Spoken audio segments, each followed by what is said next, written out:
আচ্ছা বলুন তো, মুসা নবী কি আল্লাহর ধর্মের বাইরের লোক? কথা কয় না। উনি আল্লাহ রসুল ছিলেন না, সাধারণ রসুল। উনি সরাসরি আল্লাহর সাথে কথা বলতেন। আল্লাহু আকবার। ওয়াকাল্লাম আল্লাহ মুসা তাকলিমা, তিনি আল্লাহর সাথে সরাসরি কথা বলতেন। কথা বলতে বলতে আল্লাহরে দেখার ইচ্ছা প্রকাশ করছেন। আল্লাহ দেখার জন্য বলছেন, আসো পাহাড়ে দেখা যাক না, দেখতে পারো কিনা। দেখতে যে নূরের হিটের ধাক্কা খাইয়া জমিনে কাইতে পড়ে গেছে।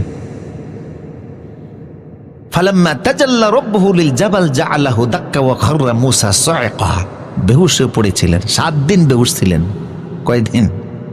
একদিন 2-4 ঘন্টা না। এতদিন বেহুশ থাকলে মানুষ বাঁচেনি। মুসা নবী বাচ্চা রয়েছে কিন্তু 7 দিন।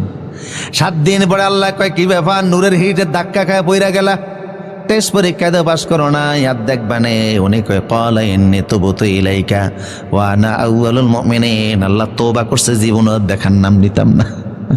শাস্তি আমার দেখা, যদি দেখা দেন তো জান্নাতে দিয়েন।